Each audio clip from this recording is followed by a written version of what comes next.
para la unidad 2 nos abarca todo lo que es clasificación de los elementos en cuanto a tabla periódica. Entonces estuvimos viendo cómo, por ejemplo, estaban ordenados los elementos de acuerdo a su origen, ¿sí?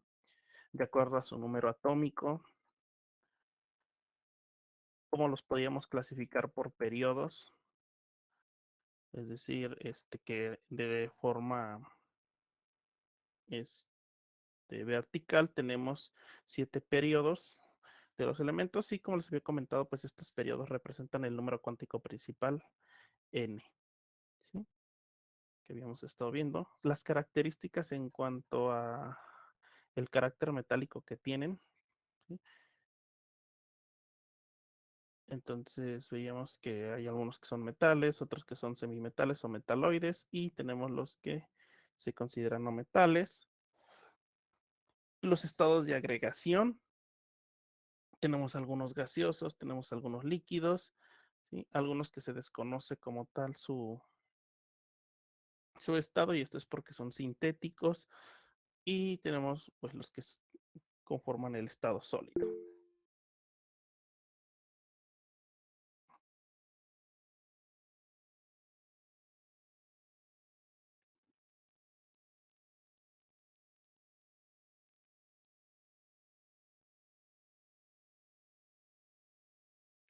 Ok,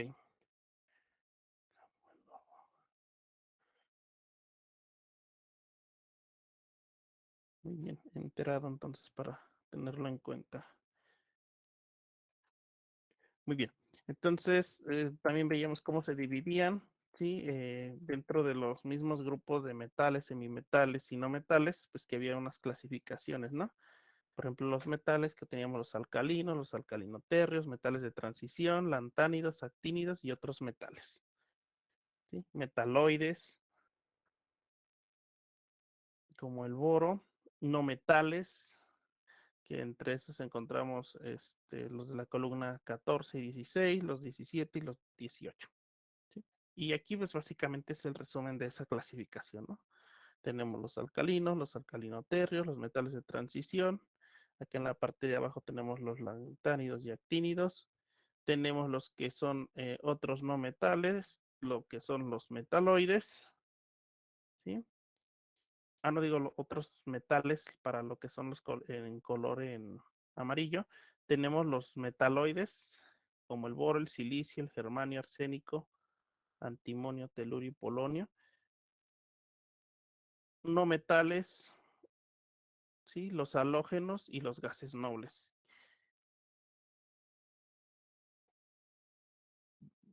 Y también habíamos visto la distribución, cómo se determina. Hay 18 grupos o 18 familias. Vimos cuáles son como las principales características que se representan dentro de un elemento, ¿sí? Como su número atómico, la masa atómica, su símbolo y su nombre, ¿no? Y que de acuerdo a la masa atómica, como ya les había explicado, pues la masa atómica es la suma de lo que son los neutrones y protones dentro del electrón. Y pues también vamos a tener que a medida que incrementa lo que es la masa, digo el número atómico, pues también va a ir incrementando la masa atómica. ¿Esto por qué? Porque al mismo tiempo que va incrementando el número de protones, pues también lo hace el de neutrones. Y entonces es por eso que los metales con mayor masa atómica pues, son los que se encuentran en la parte inferior de la tabla, ¿sí? Les expliqué también lo que era un isótopo y que dentro de lo que son la tabla periódica también podemos encontrar o clasificarlos de acuerdo a su configuración electrónica. Tenemos el bloque S, el bloque D, el bloque P, el bloque 4E, bueno, el 4F y el 5F, ¿no? Que básicamente pues es lo que con esto podemos identificar rápidamente dónde se encuentra un elemento. Las secciones que aquí les marqué. Y esto es básicamente porque esto se ha demostrado de forma experimental que no cumplen con el principio de construcción de outbound, ¿sí? Y entonces estos se salen de la sección, pero es solo por acomodos que hacen lo que son los electrones. Entonces, como les comentaba, estos que encerramos en negro aquí, pues es necesario aprendernos la configuración electrónica especial que estos tienen. ¿Sí? Bueno, esto ya lo habíamos visto, representación que pueden ser 18 familias o si no dividirlas en dos familias, ¿no? Que es la A y la B. ¿Sí? Pero de acuerdo a la UPAC, pues como les había comentado, son 18 familias. ¿Sí? Bien. Ahora sí, vamos a comenzar con otros términos. Permítanme, déjenme ver si alguien nos está intentando ingresar. Okay, sí. Bien, entonces tenemos conceptos ahora como el radio iónico, que dice que el tamaño de un átomo está determinado por su entorno inmediato, en especial por su interacción con los átomos que lo rodean. La aplicación de este razonamiento a los sólidos y sus densidades nos permite calcular valores para el tamaño atómico de muchos elementos. Y en otros casos determina el radio atómico a partir de la distancia observada entre dos átomos combinados. ¿Sí? Entonces, básicamente, radio atómico se refiere a determinar a partir del núcleo qué tanto puede abarcar espacio ocupa lo que es un átomo. ¿Sí? Entonces, en algunos casos sí se puede determinar únicamente con un átomo y en algunos otros no, como por ejemplo aquí tengo el ejemplo del cloro. Lo que se hace ahí es, una vez que ya está el compuesto determinado, se mide la distancia que existe entre cada núcleo y se divide entre dos esa distancia para sacar lo que es el radio atómico. ¿Sí? Entonces, pues estos datos se obtienen de muchas mediciones que se hacen relativo a los átomos individuales. De esta forma tenemos, por ejemplo, esto está en angstroms. ¿Qué es lo que este, pasa aquí respecto al radio atómico? Entonces, básicamente, lo que nos trata de explicar es, por ejemplo, si yo tengo el hidrógeno y su núcleo, vamos a suponer que estamos así con su núcleo, ¿sí? Pues en su última capa, o bueno, va a tener electrones que giran en torno al átomo, ¿sí? Cuando está en forma basal, es decir, que no ha ganado ni perdido electrones, ¿sí? En este caso, pues, ¿qué es lo que va a pasar? Que tiene un electrón que está girando en torno al núcleo. Y ese electrón le va a brindar lo que se conoce como radio atómico, ¿sí? A medida que yo voy incrementando el número de electrones, evidentemente el radio atómico se va a ir incrementando, como es en el caso, por ejemplo, del litio, ¿sí? El litio, por ejemplo, en estado basal tendría 3 electrones. El sodio, cuyo número atómico es 11, ¿qué quiere decir? Que en estado basal tendría también 11 electrones. Y entonces esos electrones, evidentemente, de acuerdo a la configuración electrónica que veíamos anteriormente en la unidad 1, pues lo que va a pasar es que va a tener 11 electrones dispuestos en diferentes capas, ¿no? Por ejemplo, en la primera capa pues va a tener 2, después va a tener 8, ¿sí? Bueno, ahorita lo estoy representando así, no por subniveles. Estoy recordando que, por ejemplo, si hago la configuración electrónica, primero tengo 1s2, que serían estos dos electrones, y después tengo 2s2 y 2p, ¿sí? Y entonces, si sumo los dos electrones del subnivel P, que son 6 y 2 del S, pues es por eso que me da 8 y lo represento aquí, pero lo podría representar por subniveles. Sí, ahorita es para que vean cómo va incrementando el radio iónico. Entonces, tendríamos 8 electrones y termina en 1s, entonces, no digo en 3s, entonces tendría todavía otra capa de electrones. ¿Sí? Y eso es lo que va incrementando los radios iónicos. Por eso aquí en la figura que les presento del lado derecho, vemos cómo es que estos átomos van incrementando su tamaño a medida que va incrementando el, la cantidad de electrones. Sin embargo, aquí también entra otro tipo de situaciones. Vamos a ver ahorita lo que es electronegatividad, ¿sí? Y es la tendencia a que tiene un electrón, digo, un átomo a ganar electrones. Entonces, por ejemplo, aquí la pregunta clave yo creo que sería, ¿por qué el litio tiene un mayor radio iónico si yo me voy a mi tabla periódica? Incluso pues, pueden tomar su tabla periódica ahorita y ver que el litio, por ejemplo, tiene un radio iónico de 1.52, pero el boro tiene todavía más electrones, que son son 6 electrones, debido a que su número atómico pues, son 6 protones, en estado basal tendría 6 electrones, entonces, ¿por qué tiene un menor radio iónico en comparación con el litio que tiene únicamente 3? ¿Sí?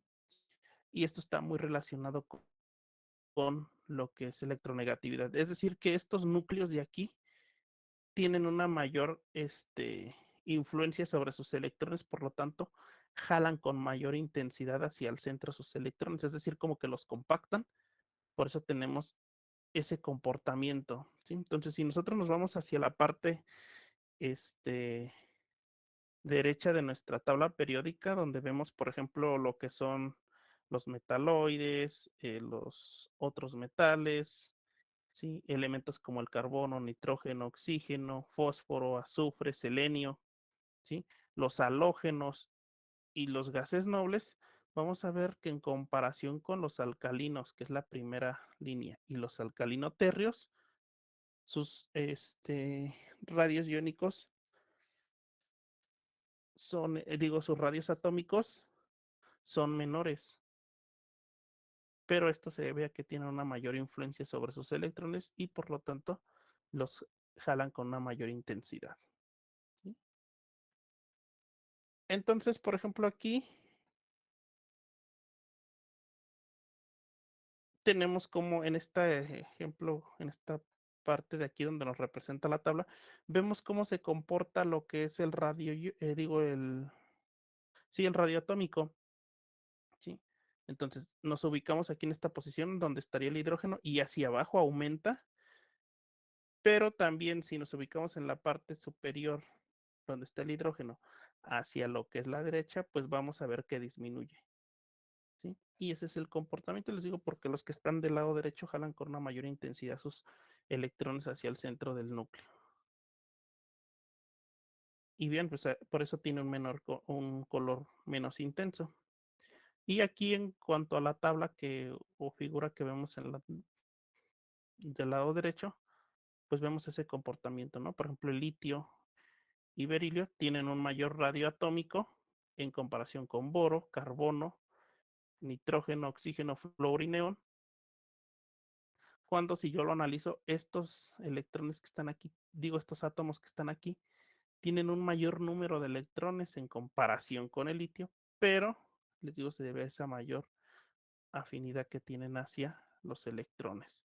Igual sucede en el periodo donde está el sodio, que es el número 3. ¿Sí? El sodio tiene únicamente 11 electrones, ¿sí? Y elementos como el aluminio tienen 13, el silicio 14, el fósforo 15 y así sucesivamente, ¿no? Y vemos que el radio iónico no incrementa, al contrario, va disminuyendo hacia lo que es la derecha. Entonces, esa es la razón por la cual se comportan de esa manera. También tenemos lo que es la energía de ionización. Dice que, y esa va a ser básicamente la tendencia de un electrón, bueno, no, perdón, de un átomo, para que libere un átomo. Entre menor energía de ionización tenga, ¿qué quiere decir esto? Que con muy poca energía yo le puedo desprender un electrón, ¿sí?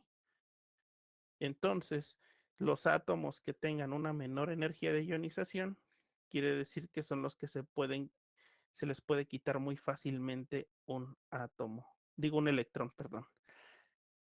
Entonces, por ejemplo, en el caso de la familia 1 y 2, ¿sí?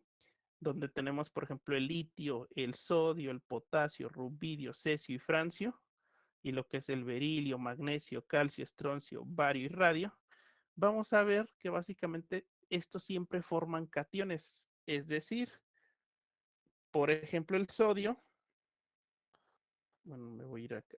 Bueno, ahorita lo vemos más abajo esto, ahorita nada más el concepto, ¿no? Entonces, energía de ionización es la cantidad de energía que se requiere para quitarle un electrón, ¿sí?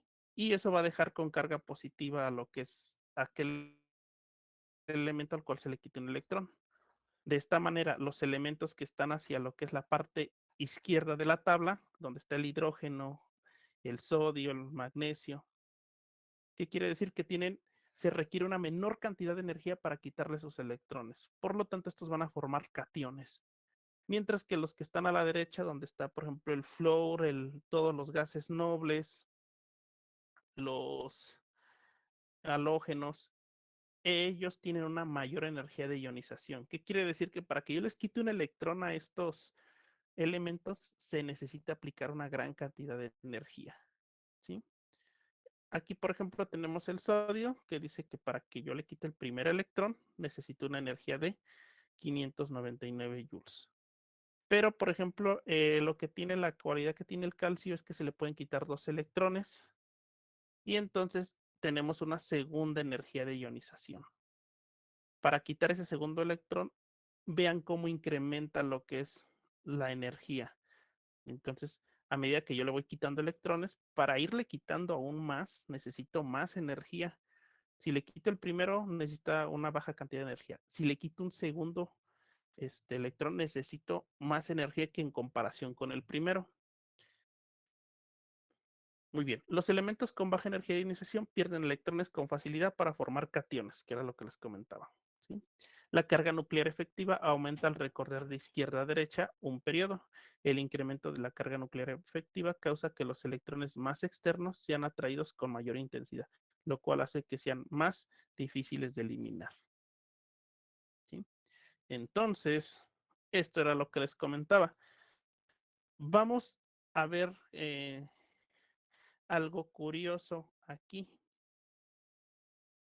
Y les digo, nada más es de relacionar los conceptos. Estamos aquí con energía de ionización, ¿sí? Estos elementos que están aquí necesitan una menor energía de ionización para desprender sus electrones. Los que están del lado derecho, como son estos que están aquí, tienen una mayor energía de ionización. ¿Qué quiere decir esto? Que requieren mayor energía para quitarle los electrones. Pero si lo asociamos con los conceptos que habíamos visto anteriormente, la carga nuclear efectiva, bueno, la carga nuclear efectiva que les mencionaba, estos de aquí atraen con mayor fuerza sus electrones hacia el núcleo. Por lo tanto, digamos que los protegen más, por lo tanto, eso impide que los electrones se puedan quitar con facilidad de este tipo de átomos, ¿sí? Entonces, por ejemplo, veamos eh,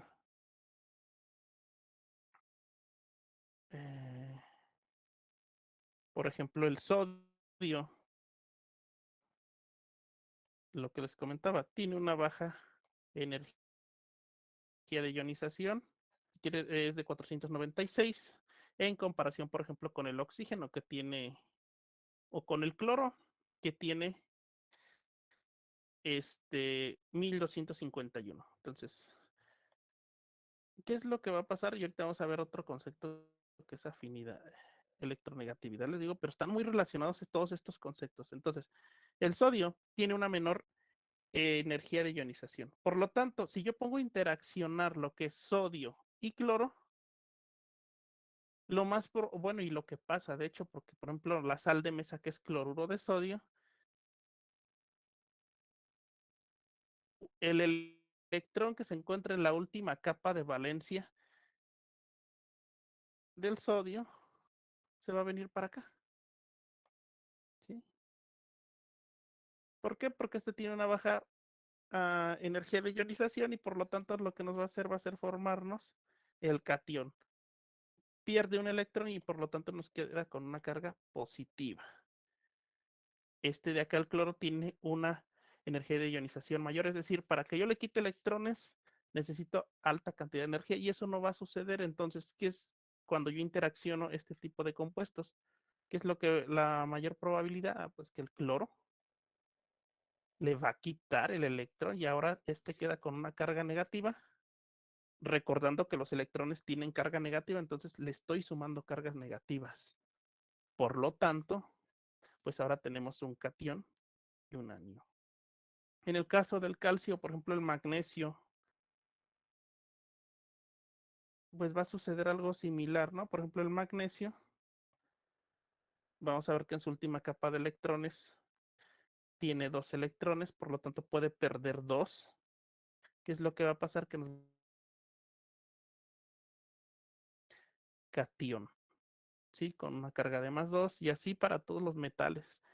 Entonces, como estos tienen menor energía de ionización, tienden a perder electrones, mientras que los que tienen una mayor energía de ionización tienden a ganar electrones, ¿sí?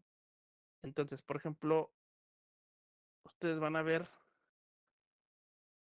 dentro de, si se ponen a investigar todos los cationes, van a ver que los que se van a formar cationes, es decir, con carga positiva, son principalmente esta parte de aquí de la tabla, ¿sí? ¿Por qué? Porque sus energías de ionización son muy bajas en comparación con los que tenemos del lado este, derecho de la tabla periódica. Estos tienden a ganar electrones y por lo tanto tienden a formar aniones. Por ejemplo, el cloro, el oxígeno, por ejemplo, tiende a ganar siempre 2 electrones, por eso se dice que trabaja con una valencia de -2, ¿sí? Lo que es el cloro, les digo de -1, ¿sí? El bromo,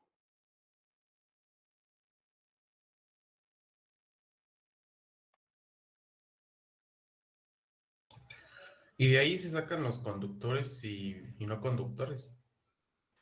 sí, pues de hecho todo esto aquí lo vamos a, dentro de esto lo podemos clasificar también, ¿sí? Porque los que son semimetales, donde tenemos los que son altamente conductores y los que se utilizan como semiconductores, vamos a ver, de hecho ya lo veíamos anteriormente, ¿no? Les digo, es de ir asociando todas las tablas que hemos estado viendo, irlas asociando. Por ejemplo, los que se utilizan principalmente como semiconductores serían estos, ¿no? ¿Por qué? Porque se comportan como, estamos en un proceso entre metal y no metal, ¿sí? Entonces, estos son los que principalmente se utilizan como semiconductores, ¿sí? Y esa característica también tiene que ver con la energía de ionización, con el radio atómico, con, oye, ahorita vamos a ver otro que es electronegatividad, pero les digo, todo es nada más de irlo asociando.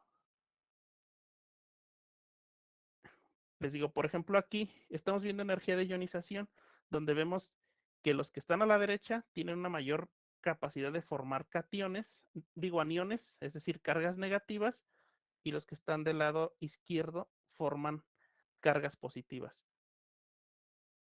Y esto se relaciona con el anterior concepto que es radioatómico, porque estos de aquí, todo lo que es estos elementos que están aquí, ¿qué es lo que hacen? Jalan a sus electrones con mayor fuerza hacia el núcleo.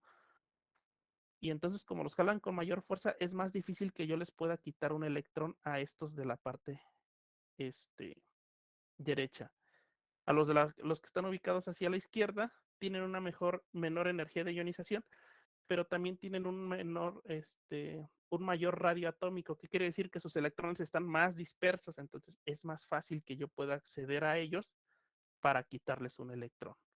Entonces, eso es por eso que estos principalmente forman cationes, ¿sí?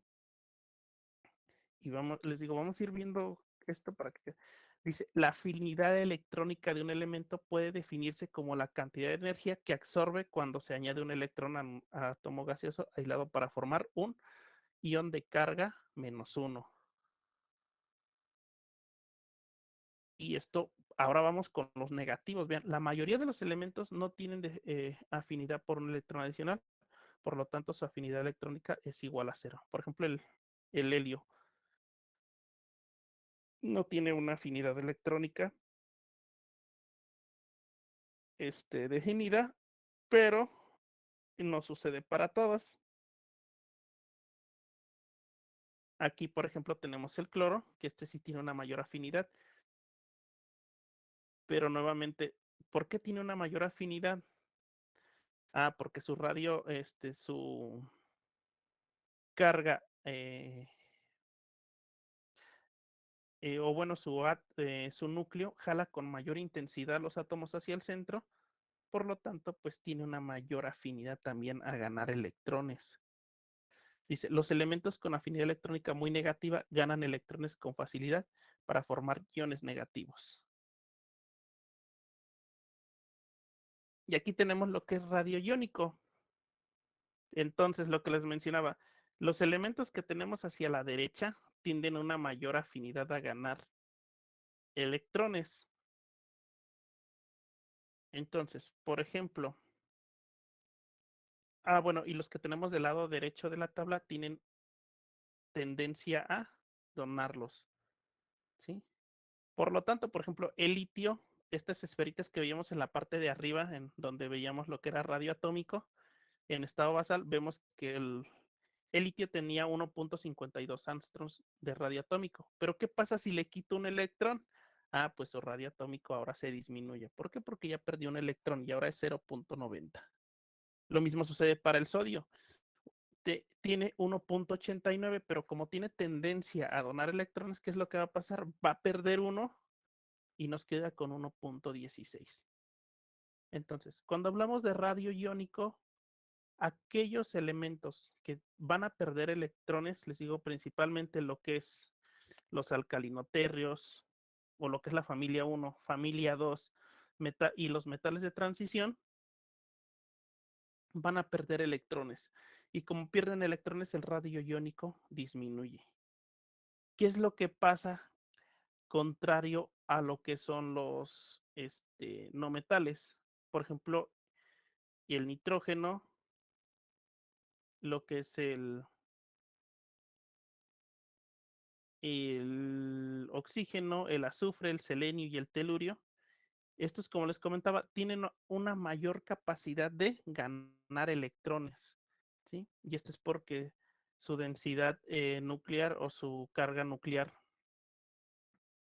tiene una mayor fuerza de atracción de los electrones, por lo tanto va a provocar que se incremente lo que es el radio iónico. Les ponía de ejemplo hace ratos el cloruro de sodio, ¿no? Entonces, nuevamente, el cloruro de sodio, ¿qué es lo que va a pasar? Pierde un electrón, lo que es el sodio. Me queda de esta manera, ¿no? Entonces, ¿por qué se disminuye? Porque les digo, teníamos así, de esta manera, yo se los ejemplificaba, ¿no? En la primera capa, 2 electrones. En la segunda capa, 8 electrones.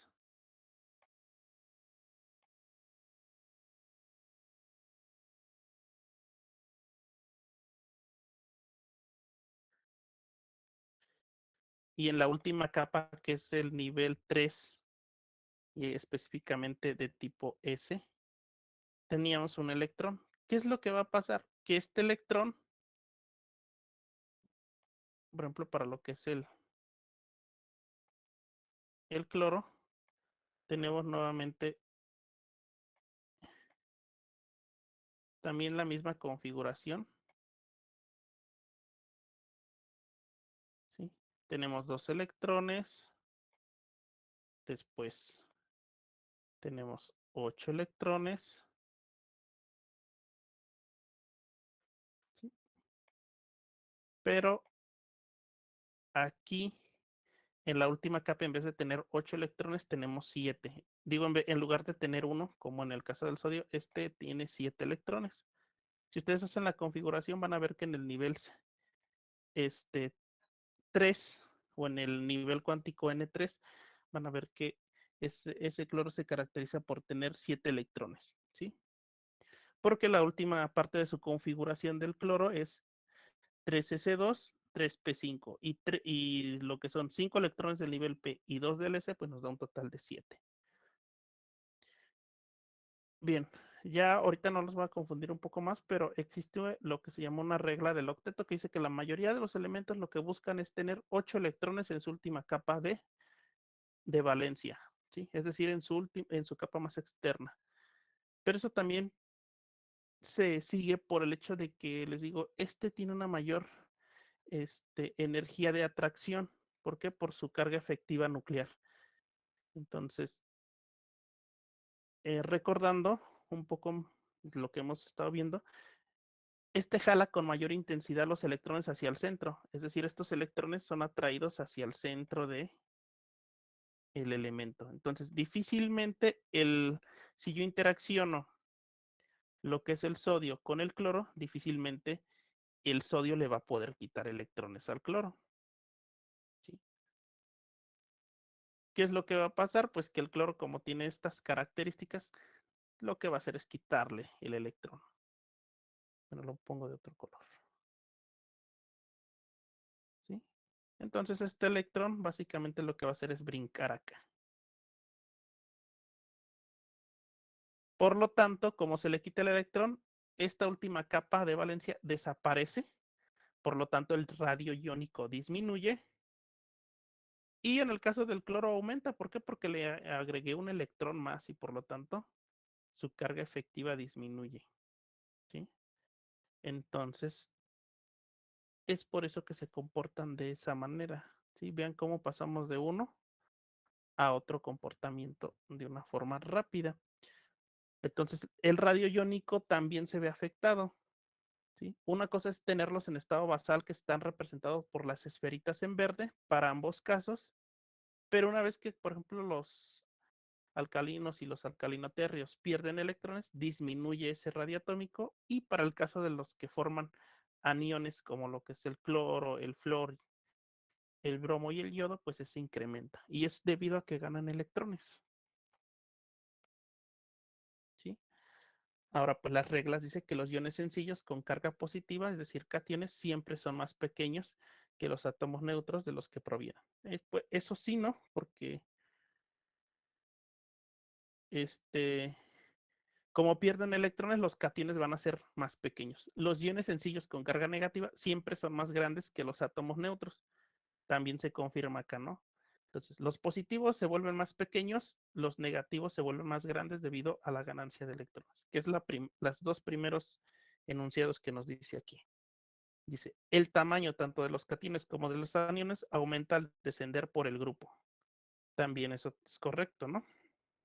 Porque tenemos que al ir descendiendo por el grupo, el radio atómico, tanto el basal como el iónico, pues aumenta a medida que nos desplazamos hacia la parte baja de la tabla. Por ejemplo, el litio tiene un menor radio atómico y iónico también, pero a medida que nos desplazamos, ese radio va incrementando. ¿Sí? Entonces, por ejemplo, aquí empezamos en 0.90 y terminamos dentro de esa misma familia, la A1, en 181. ¿Sí? Lo mismo para aquí, para los alcalinos.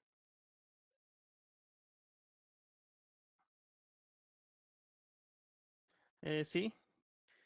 Este, por eso el litio luego se utiliza en las baterías de varios dispositivos electrónicos porque tiene menor energía. Mm, bueno, vamos a ver esto para no confundirlos. Ok. Aquí cuando yo menciono la palabra energía, es por la capacidad que tienen para donar o aceptar electrones, hablando propiamente del comportamiento del átomo. ¿Sí? Pero cada vez que yo desprendo un electrón, ese electrón en sí comprende energía pura. ¿Sí? Es decir, ¿cómo les diré esto? Es que con ustedes no se ven celdas. Bueno, se los voy a tratar de explicar rápidamente. Entonces, ahorita nada más es la energía en cuanto al átomo, ¿sí? ¿Qué tanta energía necesito para quitarle un átomo, digo un electrón, qué tanta energía se necesita para que ese electrón llegue a otro átomo. Les digo a ustedes, creo que a menos no sé si en otra materia se vaya a ver esta parte, pero imagínense, por ejemplo, las baterías. Les voy a representar una celda electroquímica rápidamente para que miren, por ejemplo, el litio. El litio, si yo no lo analizo, tiene una capacidad de donar electrones. En las baterías lo que sucede es que esos electrones nos van a formar un flujo. Es que les digo, esto tiene que ver más con potenciales de oxidación o reducción. Pero lo que sucede básicamente es esto. Tenemos el litio en estado basal, le aplica y cuando sucede lo que es la construcción de una batería, les digo, es por potencial de reducción, es decir, tendencia a oxidarse o reducirse. Lo que va a pasar es que este va a comenzar a donar electrones, ¿sí? Y nos va a quedar el ion litio, ¿no? De esta forma. Litio positivo. ¿Sí? En esta imagínense que tiene una solución o un metal como tal, pero ¿qué es lo que va a pasar? Que uno tiene una mayor tendencia a quitar electrones, que básicamente está relacionado con lo que estamos viendo ahorita. ¿Sí? Porque incluso entre metales podemos formar estos pares de quién tiene una mayor capacidad de quitar electrones.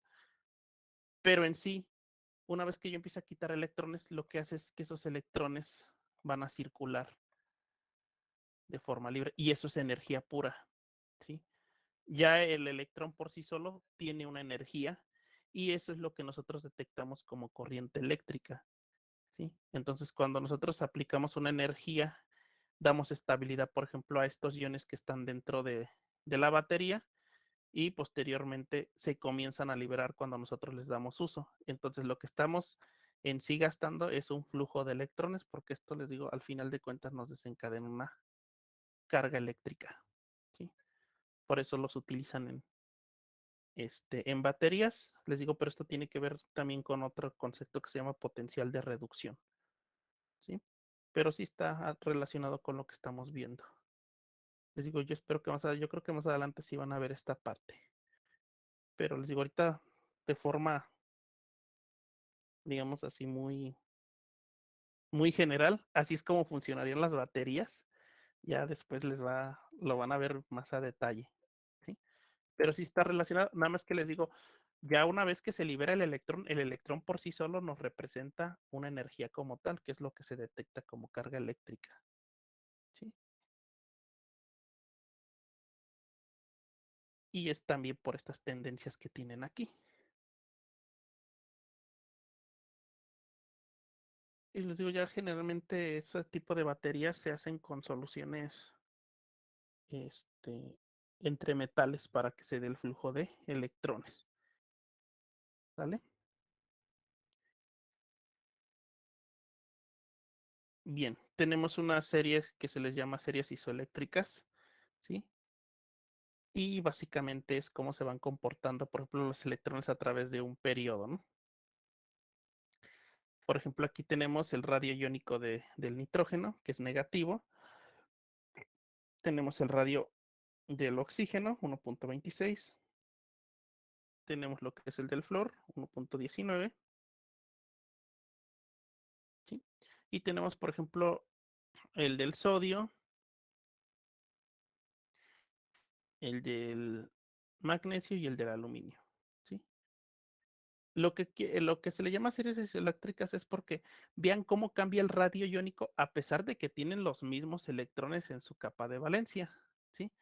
Por ejemplo, este anión, que es el nitrógeno, tiene 10 electrones, el oxígeno tiene 10 electrones, el flor tiene 10 electrones, el sodio tiene 10 electrones, el magnesio tiene 10 electrones y el aluminio tiene 10 electrones. Y a pesar de eso, el comportamiento, vean cómo se comportan diferentemente, o bueno, diferencialmente.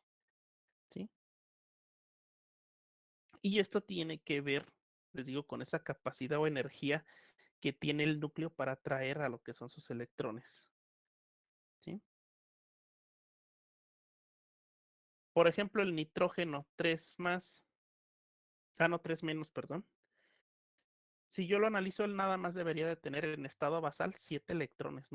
No debería de tener más en estado basal. ¿Por qué? Porque su número atómico es 7. ¿Qué quiere decir? Que llegaron 3 electrones y contribuyeron a incrementar ese radio iónico. El oxígeno, pues sucede algo similar. Debería de tener únicamente 8, pero tiene la capacidad de atraer 2 más.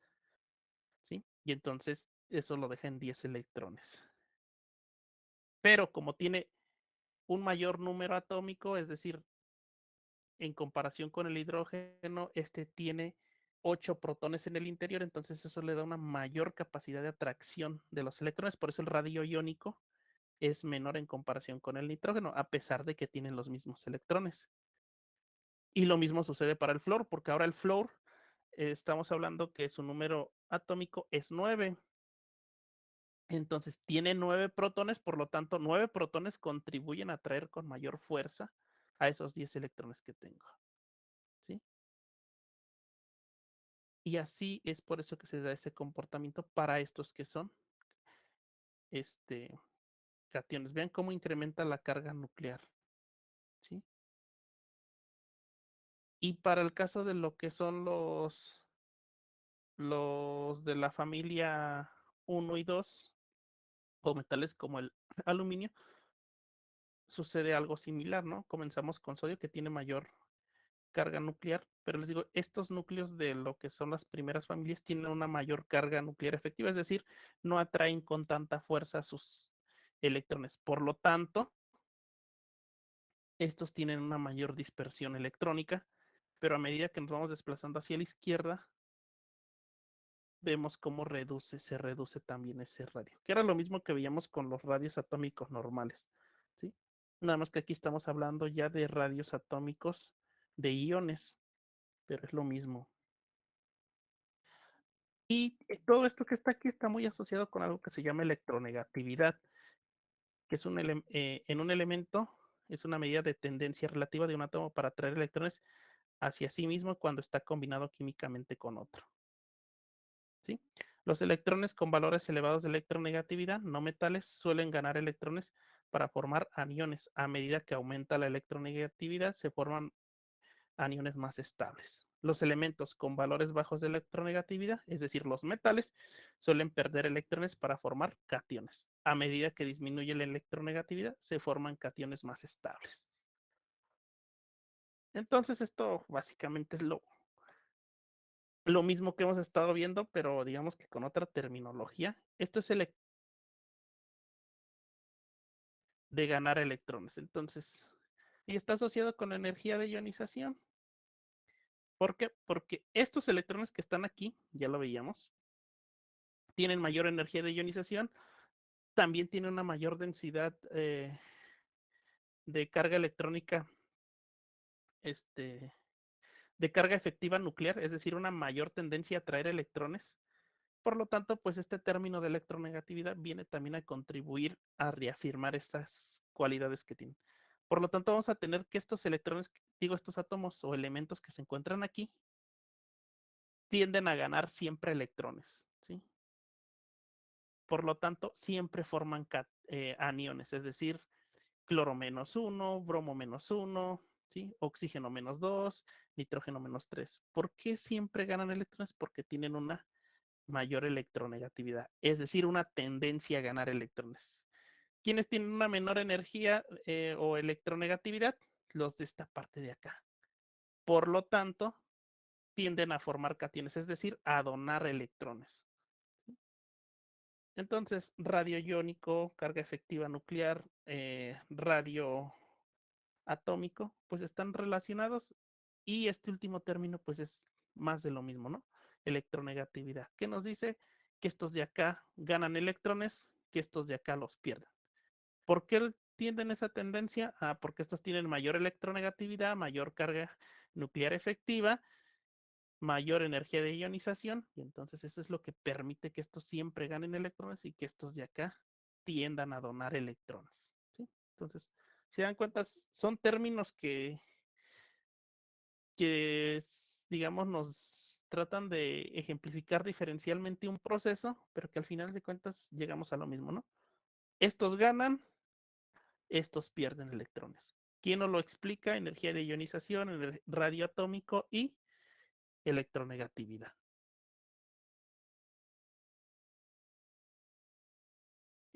Aquí, por ejemplo, si yo les preguntara, ok, si ven, por ejemplo, el litio, el sodio, el potasio, sus cargas son de 0.9, mientras que las de acá son de 2.5, 2.8, 3.0, por ejemplo, el del cloro, y del flúor, pues es 4.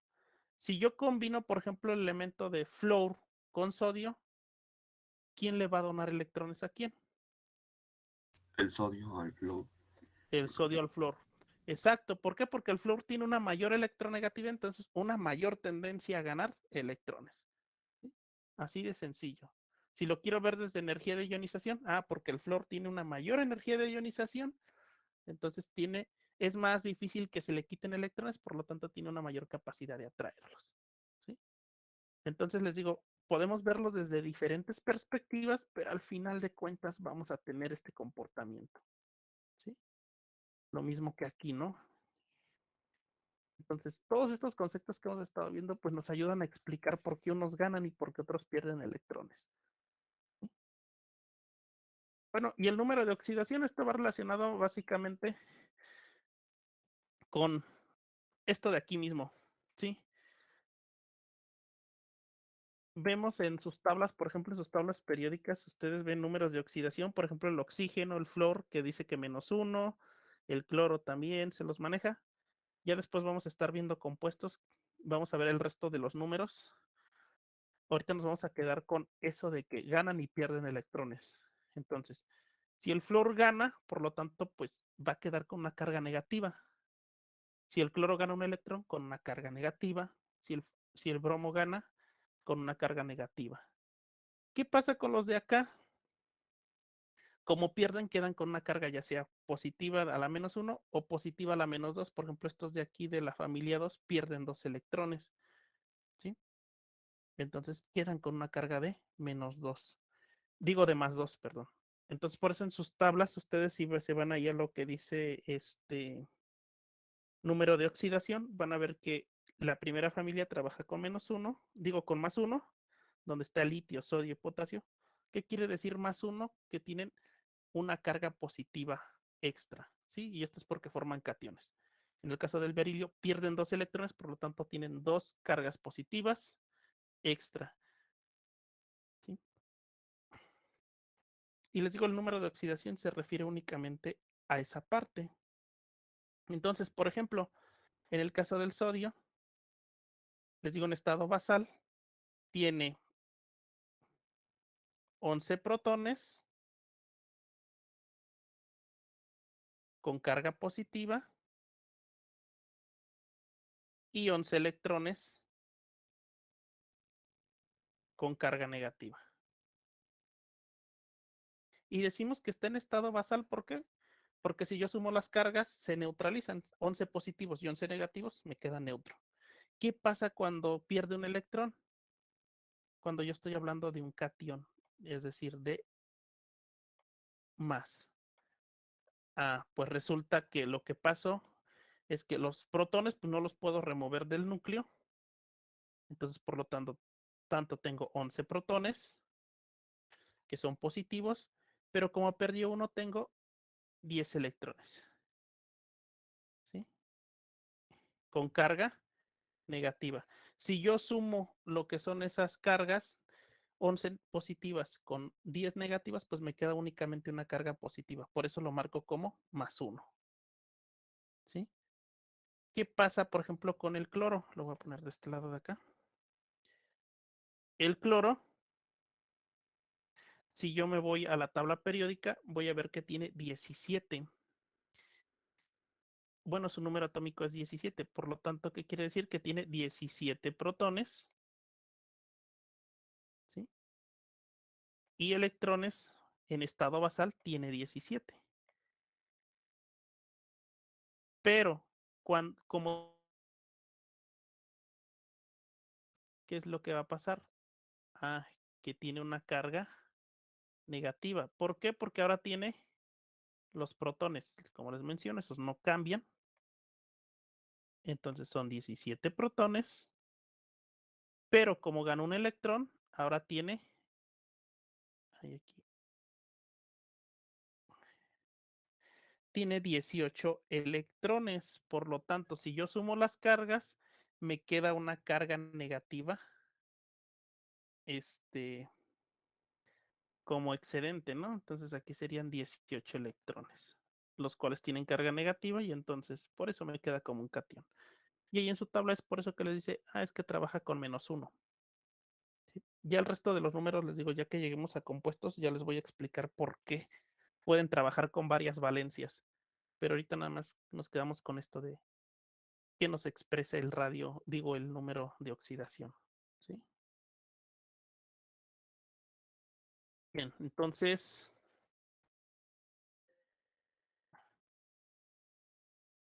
ya me pasé con el tiempo. Ok, rápidamente, en las diapositivas vienen ejercicios, básicamente únicamente hacer comparaciones, ¿sí? Y determinar, por ejemplo, cuál es más electronegativo, cuál es tiene mayor energía de ionización, ¿sí? E identificar elementos. Dar todas las tablitas que hemos estado viendo, ¿sale?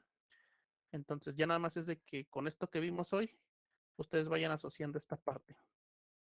¿Sí? En total son 7 ejercicios. Entonces, para que los realicen, ahorita les publico las diapositivas. ¿Sale? Y se quedan para la siguiente clase de tarea. ¿Alguna duda, pregunta? También se entregan en el Classroom. Sí, yo les hago la asignación en Classroom. Tienen hasta antes de la siguiente sesión para entregármelos. Yo les hago la asignación. Y ahorita les publico las diapositivas para que tengan el enunciado y se pongan a hacerlos. ¿Sale? Sí, gracias. Ok. Entonces, Sobre, sí, dime. sobre las calificaciones. Todavía no termino de revisar sus exámenes de la unidad 1. Ahorita, de hecho, no se preocupen si en el sistema no aparecen sus calificaciones, es porque no cargué calificaciones, ¿sí? Ya, yo como les dije, cuando yo las tenga se las voy a enviar. Entre este fin de semana ya voy a terminar todo el trabajo que tengo pendiente y ya les entrego sus calificaciones de la unidad 1, ¿sale? Ya les revisé sus ejercicios, pero me faltan sus exámenes, entonces denme chance este fin de semana y ya yo se las hago llegar antes de que las suba al sistema por si hay alguna duda o inconformidad, se los hago saber, ¿sale? Profe, Sí, dime. por ejemplo, en este ejercicio, bueno, primero dice que consideremos pues el cloro, bromo y yodo. Ujú, Y después hacer la configuración electrónica. ujú. Pero donde dice asigna a cada uno de los valores del siguientes de la energía de ionización a cada uno de los tres 10.411. O sea, es también, por ejemplo, 10.4 al cloro, 11 y 13.1 al.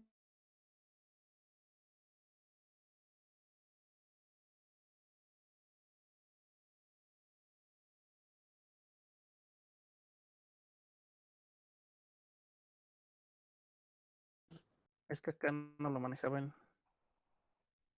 Nos vamos a ir acá. Digamos que es como es teórico. Entonces, dice cloro, bromo y yodo, ¿no? Entonces, si nosotros analizamos, por ejemplo, aquí en energía de ionización, el cloro debería de tener el mayor número. ¿Por qué? Porque aquí me le explica que tiene una mayor energía de ionización.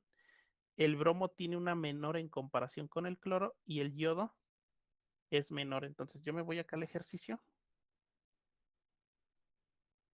y digo, ok, pero entonces aquí el 13.1 corresponde al cloro. ¿Por qué? Porque él debe Ajá. de tener una mayor energía de ionización en comparación con el bromo. El 11.8 Ok. sería para el bromo, ¿sí? Así es como tienen que ir asociando Sí, los términos las para que bromas. practiquen. ¿Sí? Sí, de acuerdo a la teoría. Bueno, Exacto. gracias. De nada. Sí, de acuerdo a lo que vimos hoy, así lo van a ir asociando. Les digo, aquí viene, por ejemplo, de dos pares electrónicos, ¿cuál posee un mayor potencial de ionización? o para no energía. Y solo escribimos cuál de esos elementos es el que tiene mayor electronegatividad y ionización. Sí, hay que explicar O por hay qué. que representar alguna forma o solo escribirlo. Pues lo pueden representar con valores, ¿no? Decir, el rubidio, por ejemplo, digamos que el rubidio tiene mayor energía de ionización, ya que los otros tienen tal y tal y tal y tal, ¿sí? Y ahí con puros datos. ¿De dónde lo Ah, saco? De las tablas de arriba. sí. Sí, dime. ¿Cuáles son los que vamos a elaborar? Los ejercicios Sí. son 7 ejercicios. Aquí dice ejercicios son 1. Ay, pero creo que me equivoqué en la numeración. Entonces van a ser solo 6. 2, 3, 4. Es que me equivoqué aquí. 4, 5, 6 y 7. ¿Sí? Sí, son 7. Entonces, son 7 ejercicios, pero todos están enfocados a lo que hemos estado viendo. ¿Cuál tienen mayor, por ejemplo, electronegatividad? ¿Cuál tiene una mayor energía de ionización? ¿Cuál tiene un mayor radio iónico? Entonces, nada más es ir haciendo comparaciones. ¿Sale? Ok, gracias. De nada. En sí no es tan complejo, les digo, la unidad 2 está muy sencilla, es únicamente tabla periódica. Y la teoría que les mandé, ¿no? De ya como tal, cuáles son elementos contaminantes, cuáles son de uso industrial y demás. Pero en sí, en cuanto a ejercicios, de este tipo de ejercicios son los que vendrían en el examen, porque pues es lo que se ve en la unidad. ¿Sale? No sé si hay alguna otra duda. Profe, Sí, dime. y los ejercicios, los que están revisados tienen una especie de firma, ¿no? Sí, Esa firma solo indica revisado, o sea, no hay puntuación. no. De hecho, es que no le he dado devolver. Sí tiene puntuación. Yo nada más les comenté, no importa si están mal o bien, porque al final de cuentas era para que ustedes ejercitaran. Pero hay personas que, por ejemplo, nada más me entregaron la mitad y los demás no. Ahí sí hay disminución de calificación, ¿sí? Pero los que me entregaron todos se hicieron el intento por hacerlos, o mínimo, bueno, y que tenían idea de más o menos lo que se tenía que hacer, porque algunos me pusieron otra cosa que no tenía caso, pues entonces ahí sí. Les voy a dar de volver a sus ejercicios para que ustedes vean su calificación. De todos modos, esos ejercicios se hace una sumatoria final, ¿sí? Entonces, por ejemplo, si en una sacaron 50 y en otra 100, les digo, yo de todos modos tengo que contabilizar todos los ejercicios que me entregaron y con base en eso saco su calificación. Si me entregaron más del 70% de los ejercicios, no tiene ningún problema, ¿sí? Así estén, les digo, el resultado puede variar un poco y demás, no hay ningún problema. Pero los que sí definitivamente no me entregaron, pues ahí sí habría problemas en cuanto a su calificación, ¿sale? Pero de pronto no. No se preocupen por eso, los que me entregaron más del 70% de los ejercicios, no se preocupen, la calificación de ese apartado pues la alcanzan a aprobar, ya nada más reviso sus exámenes, ¿sale?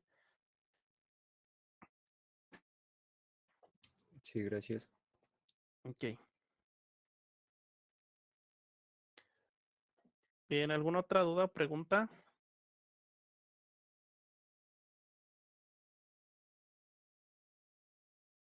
No, profe. Ok, bueno, entonces eso sería todo.